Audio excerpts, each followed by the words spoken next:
All right, another totally rewarding chats, and I don't know how many I've done, but I'm on the road from the trailer. That's where we get this kick and backdrop.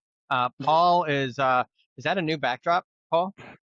Uh, Same backdrop, and you will never catch me broadcasting from the road, yeah, Sean. So I'm I glad know that. you. On average, we travel a normal amount of time. Um, Mm. no, you travel. You just determined that a Marriott would be camping. So, Also true. not to Also true. bias it, We call that and I'm super. glamping. Yeah, yeah. Well, we'll get there, Lee. So glad we have Lee on with us today. How are you? I'm well, and yourself? I'm good. I'm only like weirdly, I'm in Louisville, so I'm only 3 hours north of you. I made a giant circle through Nashville, and somehow from Nashville to Louisville, insert joke here at some point, but it's taken me 3 weeks um, to Are you get. lost? Yeah, Just one yeah, I know, interstate. I know. 55. It's Just one come back interstate, this way. and my son lives basically off 65, basically in between the Gulch and Music Row. So literally, I could have got on the highway and driven to. I'm off You're 65 avoiding up here. him. Got it. Yeah, Noted. yeah. Got it. Um, so we don't mess things up, Lee. Give us your background, and kind of what you're up to today. Yeah. So Lee Cates Jr., based here in Nashville, as Sean mentioned, 65, 24, I-40, all come here. So there's multiple Yeah. ways that you can get back to the center of gravity, or also known as Music City. I've spent a little bit over 18 years in the Tennessee Army National Guard, supporting both counter drug task force and HR and other cool, crazy things. In my spare time, which is really my day job, I'm a director of enterprise technology and strategy and transformation. Some folks may call me a technology anthropologist. I love change, how change impacts culture, how culture impacts the dollar and stakeholder and shareholder value. And yeah, that's, oh, I'm a podcaster. I kind of do that in my spare Yeah. time as well. Yeah. Yeah. Yeah. Like Paul and I, a side hustle, side hustle. Side Um, yeah. moonlight is what they call it. Yeah. Yeah. Oh, is that like that's a retro term? That makes it sound cooler though. Yeah. Before we jump in and kind of turn you loose on technology anthropologist. For those that don't know, I'm not very educated. That is a lot of syllables in 2 words for me. Like, um, Okay. I got a speed round for you. Okay, let's do it. Um, Coffee or tea? Definitely coffee. But like tea is a very close like runner up. Yeah. I Oh, mean, that right might be now the first. I'm We've enjoying. usually had so okay. Yeah, I don't Usually even know there's what to do the answer. passion. Usually there's Yeah. passion. That's sort of like a Just depends on the amount of caffeine I need. That's Oh, really the okay. determining factor. Best vacation place you've ever been to? You suggest Mm, others should go. Belize. We love Belize. We Oh, started going there 5 or 6 years ago. We ultimately ended up purchasing property there. So we spent a lot of time there. We love the people. We love the culture. Most Belizeans speak more than two languages. Some of them three and four. We love to do deep sea fishing. So Belize, San Pedro Island, or that's putting your Amagizi. money where your mouth is too. Like I'm not gonna lie, and not like, yeah, you should go. Like you literally bought a place. Yeah. Yeah. Yeah. Uh-huh. We're in it when we're in it. Okay. We're present Yeah. when we're present. So this is the important one because I mean we joked about a little bit as we were before I hit live. So you have a weekend away. To be fair, we're now framing it. Your significant other is doing something else, so they're not part of this equation. Would you rather go to a posh resort away or roughing it in the woods? Neither. Well, I mean, my significant other is not with me when I'm at a drill weekend playing in the field. So that's like just going on a field training exercise. A posh vacation away feels a little lonely when I actually like my other, my other half, or what I lovingly call my manager, the person who controls my life. management Uh, is what I call it. Yes, management. yeah, Yes. yeah. So I would rather just stay local and go fishing. Hmm. Okay. Yeah. fishing. I Okay. feel like is closer to Team Sean though. Like just to put that out there, like you are you're in nature. You are touching other living beasts that aren't human. Like there are things happening that don't fit sort of the posh. It's an So I'm gonna. interesting question, Paul. Have you ever been fishing? I have. I can bait a hook. I don't enjoy it, but I have. Okay. You don't enjoy is it due to a lack of patience or a lack of enjoying the exercise? No, it's mostly the thought of sitting still with my thoughts is Mm. actually a frightening thought. It's not the lack of exercise either, Paul? No. Hey, I can exercise with the best of them. I just Yeah. need people around when it's Yeah. happening, right? Okay. Noted. So next year in April, the Total Rewards Conference for World at Work is in Nashville. So I figured we'd ask the best place in Nashville to go, especially if it's off Broadway. And by off Broadway, for those that haven't been to Nashville, as it came out of my mouth, not like off Broadway in New York, but Broadway is the main drag. So do you have a place that you point people to in Nashville? For food, for drinks, or for not remembering the past? Which one? Any and all, I guess. That's So, that's a good breakfast place obviously is the Pancake Pantry. There's also Sun Diner, I really like them. Typically, when people come into Nashville, I take people there, and we Sun have a Diner's good still time. there. I thought TC Yeah. got rid of Sun Diner. They're getting rid No. of Sun Diner, I thought, for Post Malone's or something. Oh, maybe No, not. it's That was still the we're plan. just there All on the right. CMA I do love weekends. the Sun Diner. I'm not gonna lie. That's a good one. Yeah, so, for family dining, there's always Monell's, okay, if you want the kind of southern country types of, situation. If you're into alcohol, okay, any bar will serve you, and we believe in that, and we will give you live music, okay? And we Li- believe in that. Okay, we believe Yeah. in that. It's a very it's I mean, Jack Daniels, George Dickel, we believe in our Well, whiskeys. Thursday night next year, I have to add you to the group. I don't know if I can rent out the place by buying all the seats that night, but Fox and Lock, south of town, Leaper's Fork is one of my favorite places on Thursday nights. Open mic. That's one of my favorite play. Meeting however many sides type of country place. Open mic night in Nashville, as Yeah, you can imagine, it's great and there's music. the 1940s. Yeah, when it was Puckett's or whatever it was before. Yeah, Yeah, yeah, yeah, that's yeah. great. And then, are you a crunchy or creamy peanut butter person? Okay, textures, gentlemen, textures. It is ugh, no. Okay, if I had to pick, it would be crunchy. It's still the texture of the peanut Oh, so butter. you're It like a no peanut butter. I mean, I will do it if I must. It's great for certain, health benefits, but if I could avoid it altogether, Hmm. I Okay. wouldn't be upset We about That's it. the first. I won't lie. I think that's the first. I just avoid it. I have to avoid it. So Paul's got allergies in the house. And then we've had people who are mostly non-Americans who are like, I don't even know. You can't buy it here. But it's very divisive. You're the first person who's been like, actually, I'll just take a hard pass on peanut Yeah. butter. If I Yeah, have other options, texture. Now, I like, walnuts and almonds, etcetera, so that portion, that's the good portion, just but not in butter form. just mm-mm. Right. Okay. Don't smush it up for me. Don't switch Yeah. it up. Don't treat me like I'm a baby. Keep it whole. Yeah, yeah, we can avoid Maybe that. that's why I like the creamy. Yeah, I'm a child. Um, so There's help for thanks. you yet. Yeah. Yeah.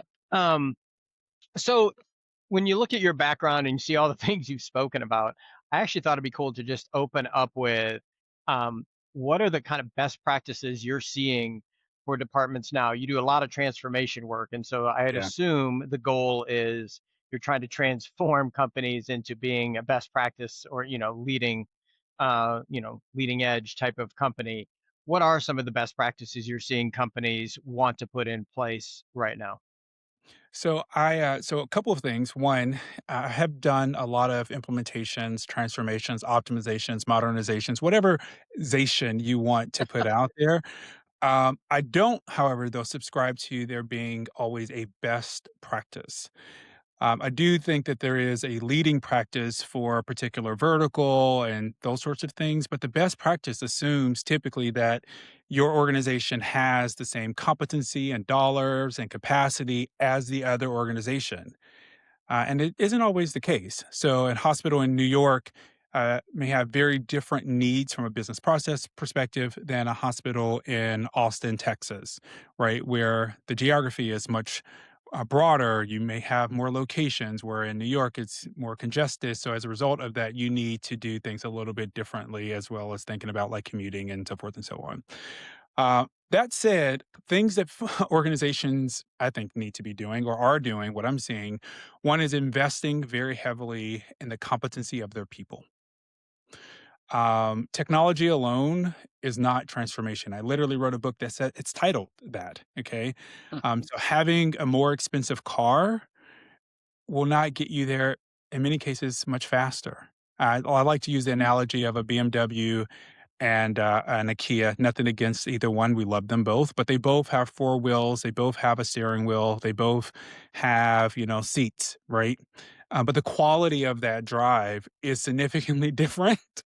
And how you go over bumps, how you experience growth, how your people are able to learn and use the technology is significantly Hmm. different. Depending on the culture and the competency of your organization, IKEA may be perfect. Maybe your people really thrive on simple. They need something that gets them from point A to point B. Maybe your organization is significantly more complex. As a result, you need more complexity, that BMW, where you need a engineer to work on it for you, but it is going to perform and grow with you as you grow. But it starts with the people. You know, I think that's a great analogy. I use it a lot actually when people talk about if you could buy in your case a BMW or a Toyota Corolla is what I usually use. And most people, if you said which one would you just grab if everything else set aside. A lot of people would grab the BMW or Mercedes, whatever it is. But Toyota Corolla is the number one selling car on the planet. And value for purpose for whatever, to the point you made, Lee, is like and it's not probably the number one dream car of people on the planet either. But it is the number one selling car. And so because of the practicality and lining up all those things you just spoke about. Yeah, Yeah. actually, let me just tell you, since you brought up Toyota, we can bring them into this. Toyota, if you're listening to this, please sponsor Sean's show, Sean and Paul. Okay, sponsor them immediately. But when I started dating, I actually wanted a Toyota. Oh my gosh, what Camry? Okay, the Camry. So I'm glad you Yeah. brought Toyota into this. I drive a Land Rover now, but I didn't win that battle. So yeah. Well, the total Now I'm comp tours, curious. the truck involved in the total comp tours I'm out for 7 weeks is a Tacoma. So There um, you go. I'd never, what the irony of that is? I've used that analogy probably 20 times over the past couple weeks and did not put together the fact that I use the Corolla in my analogy in tow with a Tacoma. Yeah. So Now Branding. now yeah. I'm curious though, Lee. Do you find that people know which they want? Right? So that's one thing. Like, I know that Yeah. I would, if you gave me access to the car dealer row that's a few miles from me, I'm probably going to skip over the Kia dealer until maybe I end up going back to it because I realize I can't afford a BMW, right? Like, so I guess I appreciate your point. I think it's right. Like, you got to know what's sort of fit for what's right for your culture. But do you find organizations know that, or do they have to meander and discover it a little bit? There's some discovery, and I think, I do this talk, that basically says that technology is just a mirror of your organization's culture. And so if you're not careful, if you go out there and you get that, Toyota, and you really have, a BMW type of culture, they will feel underserved. Okay. So I think to your point, Paul, some organizations have really good pulse on what their organization needs, why they need that thing, where they're going in the next 1 year, 2 year, five Yep. years, mergers, acquisitions, divestitures, those type of things also play a huge part. What data will we need to bring in? What data will we want to push out? And I've done a lot of M&As in my career, but it does mean that your HRS, your ERP, your HRIT, your business leaders have to deeply understand where you are today and where you are planning to go in the future. Yeah. And But do what you I'm find hearing that from you difficult? is, Like, do you find that difficult? Because I think maybe that's where you were going, Paul, because everyone says, nobody says, hey, come join Acme Company. We have a low to moderate performance culture, and want to have marginally okay results, But right? those two But things are not equal. well, but my point being, like, everyone, when you sit down and say what do you want to be when you grow up and what culture do you want to have, everyone, like, they all kind of say the same thing. How do you get companies to realize, like, hey, let me walk you through this. You're not actually a Land Rover culture. You're a Tacoma culture, or you're a, like, what is that? Like, how do you get them to Yeah. actually look in the mirror and be honest about where they are? Because it is, I think people, they take it personally for a lot of times for good reasons. We want to be a high performance, good, nice culture, trusting culture, but are you? You know what? And I'm gonna answer the question, but I also tend to use this in some of my chats. If everyone was a high performer, high performance would be the standard. As a result, it wouldn't be high performing.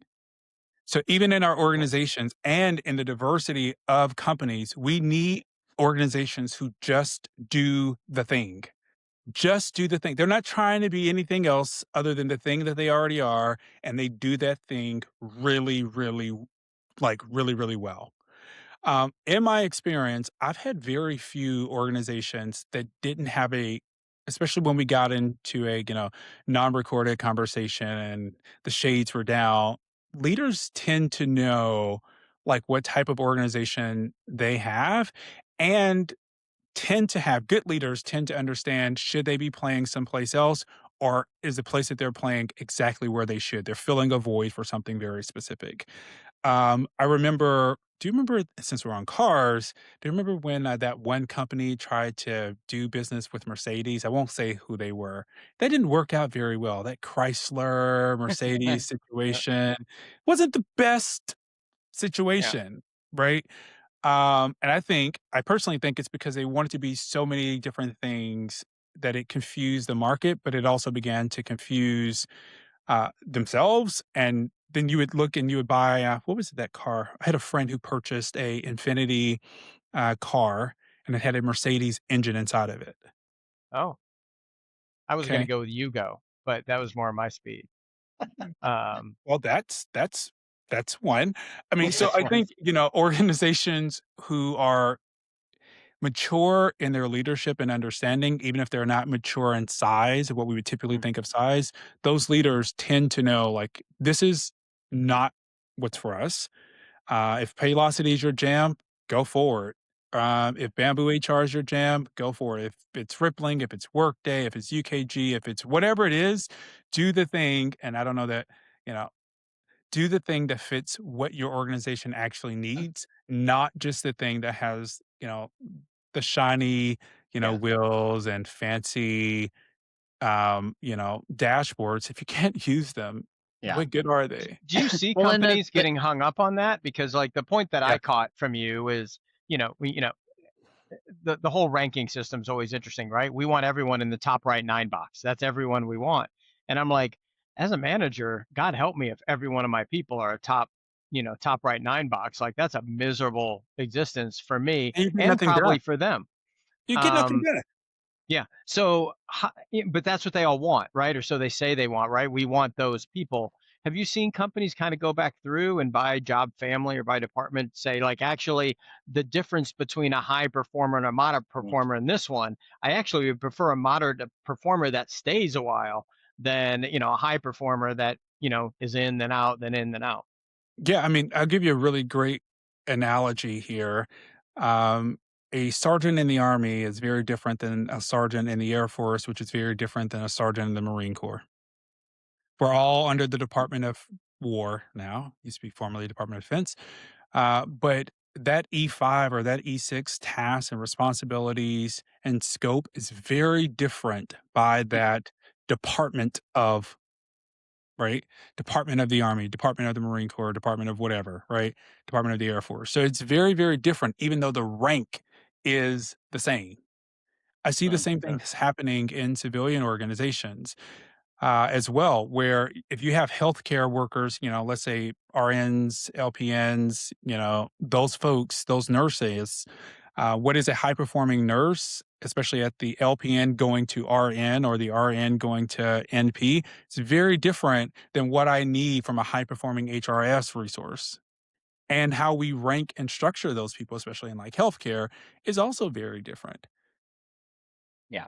I do think, Sean, to your point, I see, and I come at this always from the compensation perspective because that's what I do, right? That's my client base. But I've seen more people being willing to pick favorites, for lack of a better word, right? Like, we understand we need to be really competitive in this part of my workforce. I understand I can be sort of middle of the road here. And maybe I'm okay with a little bit of attrition over here because at the end of the day, nothing's gonna break, right? Nothing Like, is I'm gonna seeing break. more Yes. willingness to pick that, whereas when I grew up in comp, like, you picked a choice. We're gonna be a great payer, we're gonna be middle of the road, or we can't Yeah. afford it. Now it's more segmented, and I think that's thoughtful. I think that's wise because, I don't need the same thing everywhere.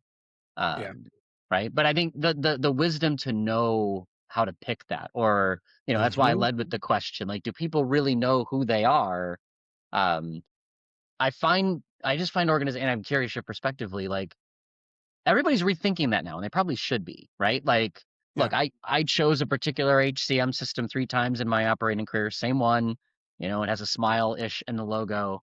And I don't know if I'd pick it today if I was at those same companies because the needs of those companies are different.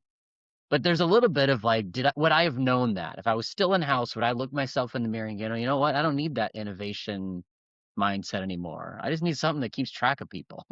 Like, that's a hard Yeah. realization for folks to make. That's why I was curious. Like, is that a discovery process to really land there? Yeah, but also for many folks, implementations tend to be career defining, especially when they're at the top and especially when they're in the middle. Mm, There's an in-between space there, but that middle person who has been at the organization or who's been in the workforce for, let's say, 7 or 8 years, they're a manager, senior manager. This is their one shot to actually implement, a mm, system from start to finish. If this is successful, they're gonna be able to kinda ride the coattail of the success and, make associate director or director or whatever yeah. else in the coming years, and I've seen that happen a ton of times. And then at the top, this may be their last implementation, and maybe they're wanting this implementation to be a part of their legacy. And so whatever implementation that is, however well it goes or doesn't go, I think can be career defining and legacy, defining for people. So that also, I tend to see that kind of coming into play.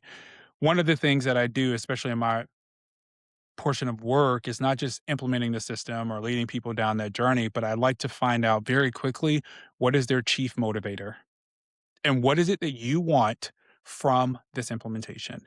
If I can find that out, if I can better understand that, that'll help me drive the conversations, but also know when to back off as a consultant. How do you Yeah. tie? So I know we talked about kind of it's the people, but there's this kind of secondary piece to all this, Lee, was where do you see HR tech moving ahead? But can you bridge to that too, though, on how someone selects their like where do you think technology is going? And then there's this kind of like, well, I need to do an implementation now. I can't wait for 3 years to pick what might be coming. Like, how are you seeing companies navigate that best? And then to your point on the implementations, like, where do you see those go well? And then where do you see them, go off the rails? Yeah. So on the first one, on the selection pieces of doing it now versus later, tends to be on some cases, if it's a public organization, board urgency. Maybe there's been some type of discovery, meaning there was a gap in their legacy system that didn't cover something.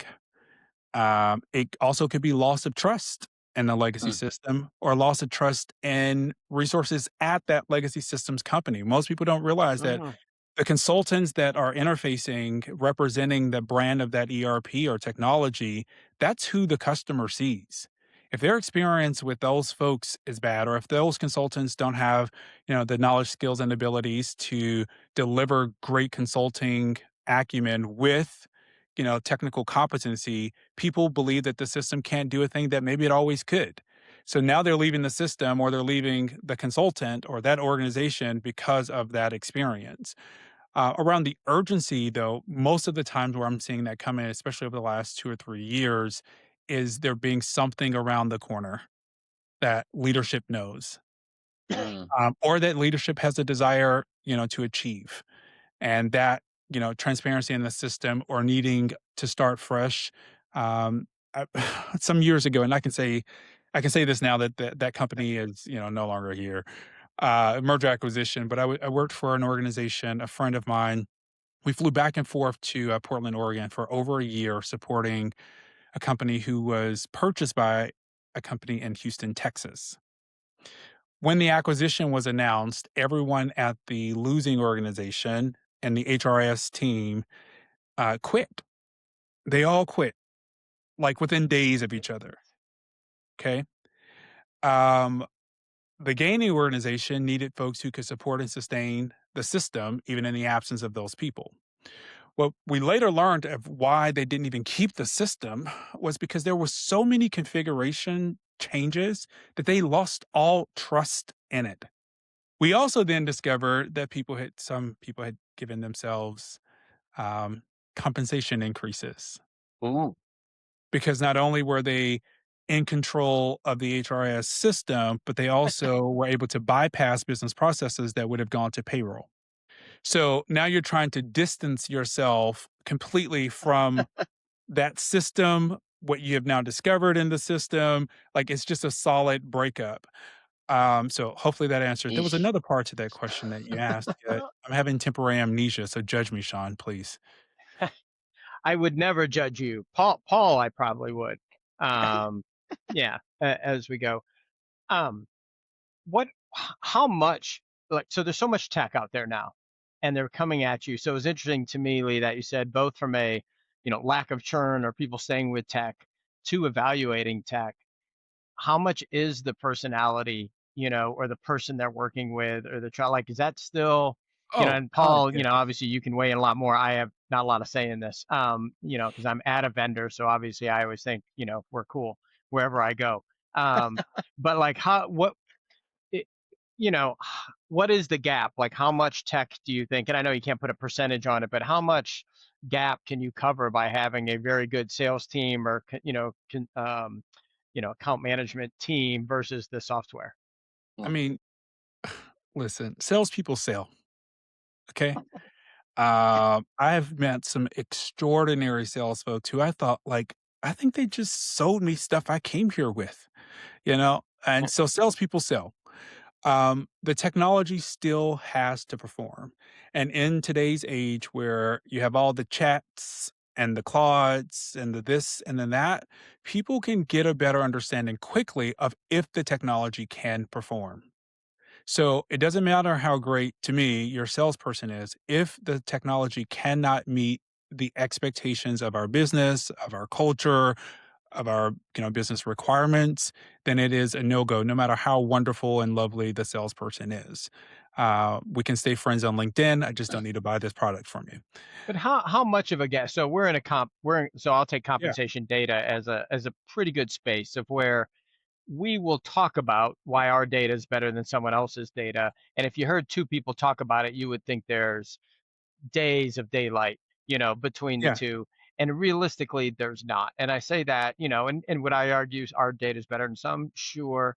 Does it matter at some point? So between price and relationship, almost a commodity-ish type basis, you still see the relationship as a huge piece. Yeah, Uh, because who is going to be in the trenches with me when this stuff breaks Yeah. or there's an issue, right? Do I like the person on the other end of this phone and do I trust that they have my best interests or the best interest of my organization at heart? One of the things, Sean, to your point around like this company versus that company, I did this exercise, which you've probably seen it on, in the words of my sister, the ticks and the talks or yeah. Instagrams, okay? But you take multiple things, you remove the name and you say which one is the best one. All right. So remove the name and say, okay, this is what this offers. Which one do you like? Yeah. And then you put the name back on, and you'll see where people tend to sway related to those things. And Totally. generally based off of something they heard about that company or about Mhm. someone at that company. Yeah. You know? I think the other side of it too, Sean, that's where I thought you were going with your question, which was like the personality of the buyer too, right? Mhm. So, Mm. because they're, you know, does a Mercedes do exactly the same thing as a Kia? Maybe not. But they do a lot of the things the same. And, Yeah. what's different about cars though is I can jump into a car I don't drive and I can pretty much drive it. With HR technology, whether it's broad HCM or ComTech, that's not true. But it Right. should So be. like it should I don't oh, I love that. Oh, Absolutely. Like, it shouldn't be as hard to jump in and do it. But there is no doubt that, like, I mean, Workday is in the word search behind me for a reason, right? Like, Like, I'm a Workday guy. If you don't know Workday, you don't show up and run Workday that day. Like, there's a language.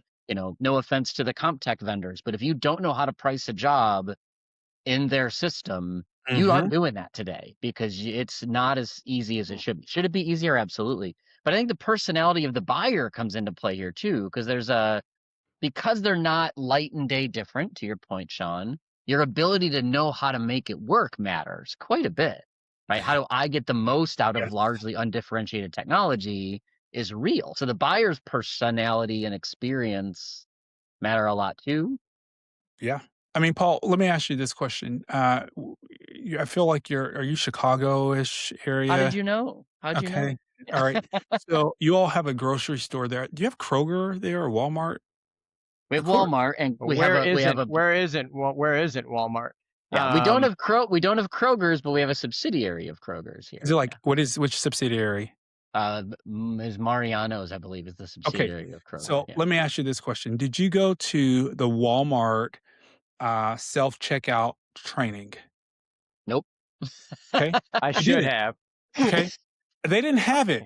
Okay. There was Yeah. no training. There were no quick reference guides. There Yep. was no You just major figure it out. announcement of come to our customer self checkout training so that you can learn how to process this transaction. It didn't happen. Right. So, my opinion, especially from the employee self service side of the house, is Mm, that the ERPs or the HRS system or the Fin, system should be at least easy enough that a person can execute a basic transaction and go through it without needing an act of Congress. At Walmart, if you put something in your bag too fast, the machine is going to yell at you and call you a thief. But there's also going to send somebody there to help you. The same things happen in some of the best HRS systems that I've seen. mm, The same things happen. They have notifications, they have alerts, they have things that keep you within the guardrails. But processing a transaction should be easy enough that a reasonable person with reasonable background can do it without needing an act of Congress. The difference, though, comes in on what happens when I fall into a trap or what happens if a business process goes off the rail. That is that personality. Who do I call? And it can't be yeah. Ghostbusters. It has to be an Yeah. actual consultant or, a technologist who deeply understands the system and has a welcoming personality and can help me. Like when my non-alcoholic beer requires my ID, that wasn't trained. Yeah, like that's always a bummer. That was at Kroger. Yeah, Kroger, uh, do better. Okay. I know. But please sponsor. Totally Now, rewarding chat if you want. Okay. um, so do you have one, if people are evaluating tech or what they should do next with tech, do you have one kind of starting point for them? Yes. Kind of the one takeaway? Yes. Think before you You, act. Simple. yeah, I feel like Think I tell my preteen the same thing every day.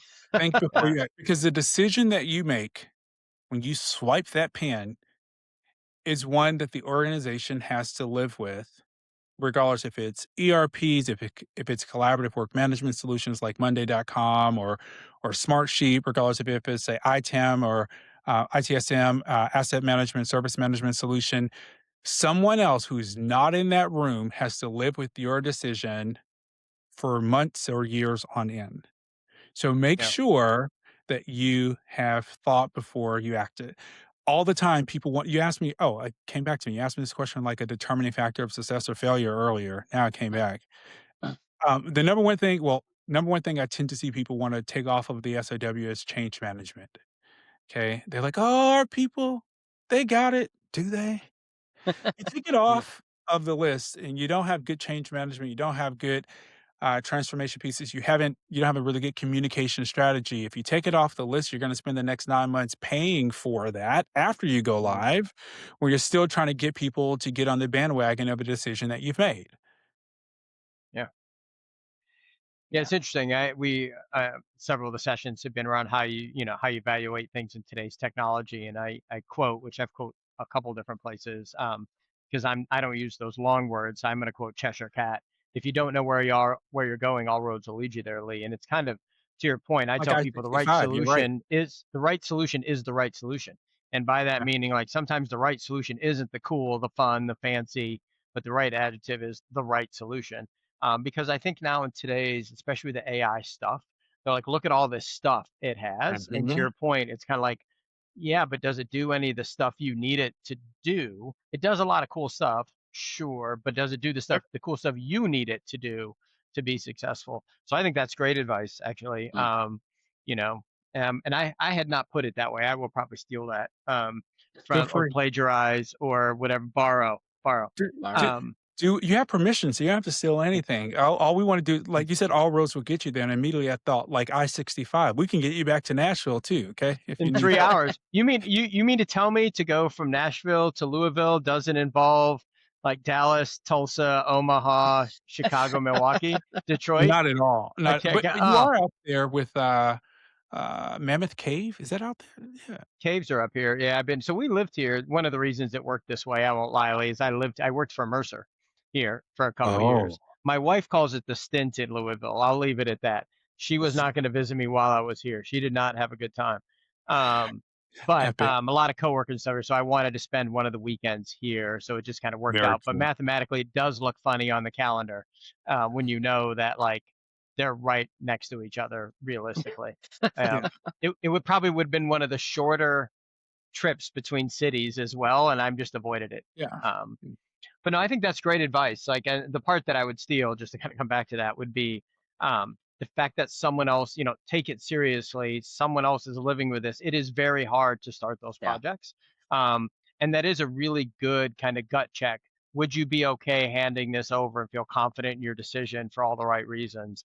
Is really a good way to put it. Yeah. That's great. Um, the thing we usually wrap with, Lee, and you have a unique perspective on this, and I didn't tell you this was Oh coming. gosh. So, um, if you could automagically, which is a highly technical term, Of course. automagically fix any one thing in HR, what would you fix? The mindset that HR folks don't have to be technology folks.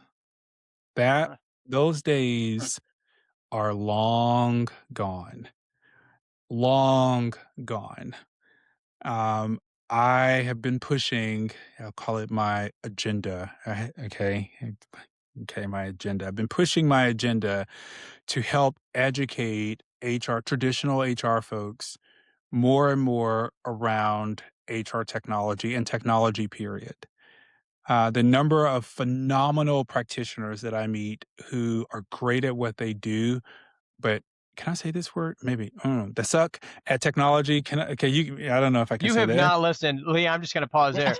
You have not listened to me out in public if you think the word It suck is wasn't on anywhere near recording. the Okay, it Sean worst. wasn't on recording. Sean Sean has a bad habit of rhyming with that, Yeah, in Yeah, public actually, so yeah. settings, so So do I. that's yeah. So actually, that's completely fine, Lee.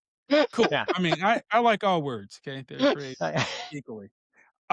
So that are phenomenal, HR practitioners, but are not good at technology, and not just HR technology.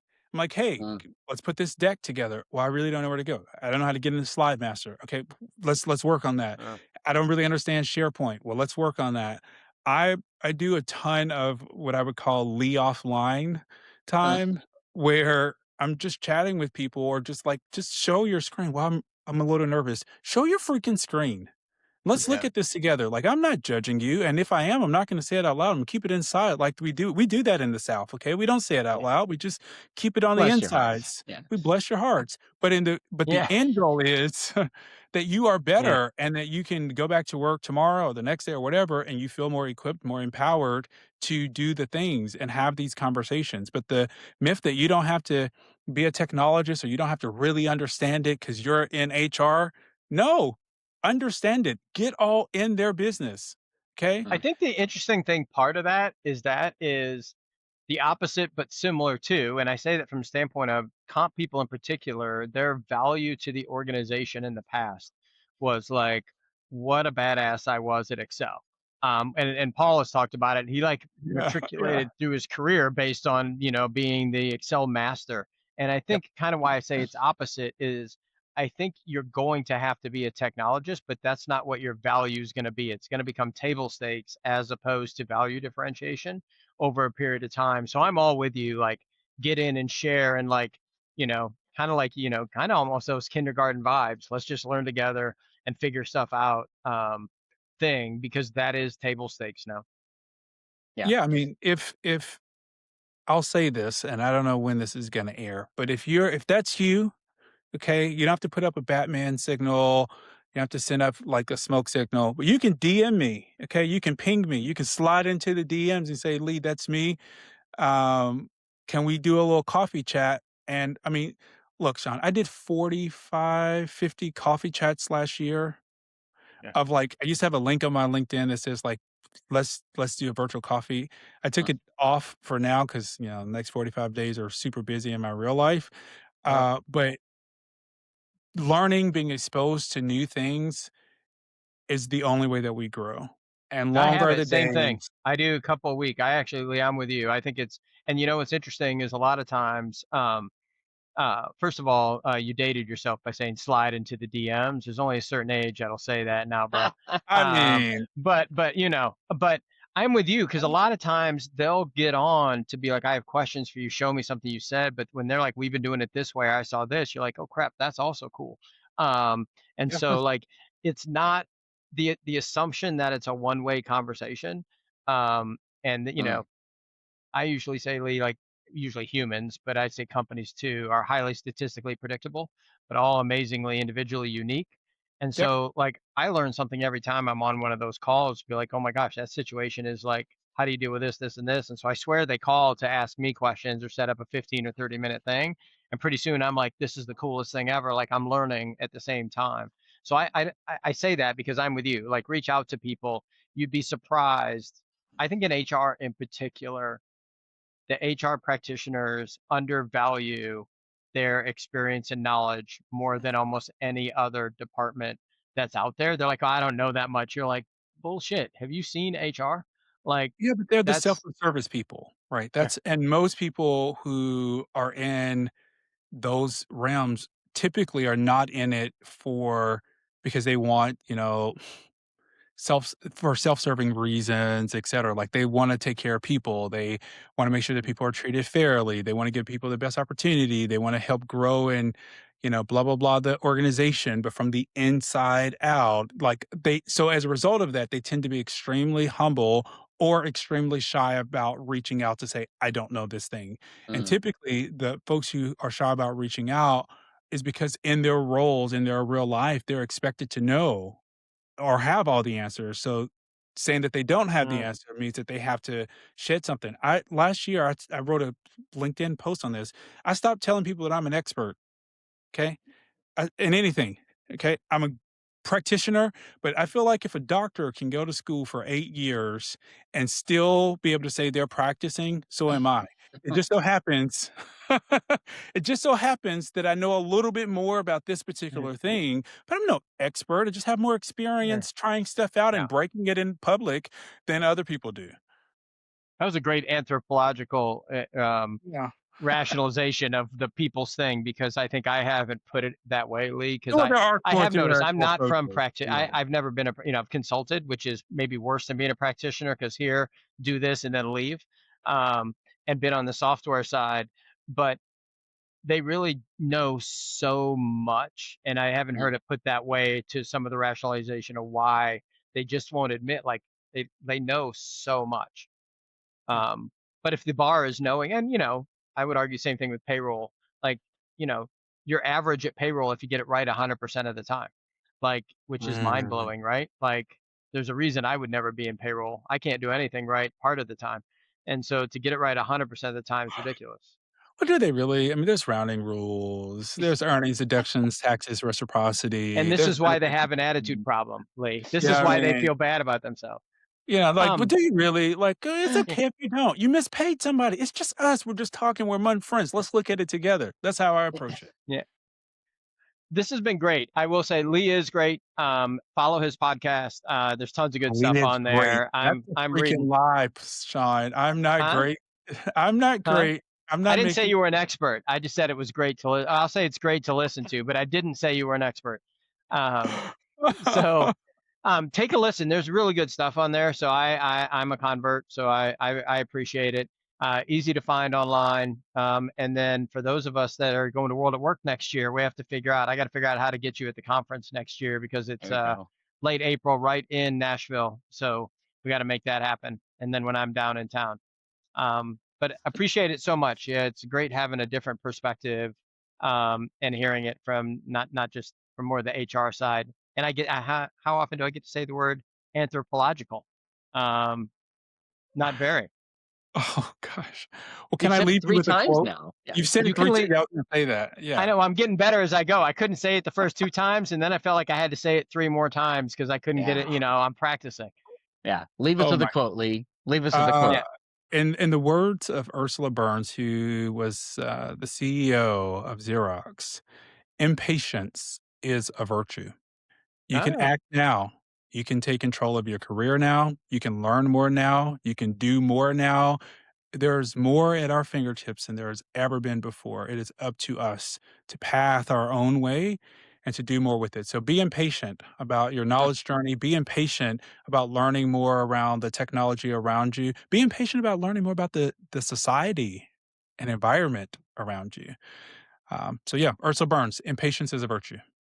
I'm gonna leave it with that. I cannot top that. Can you, Paul? That's right. No, I'm just glad I'm virtuous for once. Like my Oh, impatience can be awesome. Thanks all. We'll post all the links as well. thank you, See Lee. y'all. Thanks, Lee. Bye.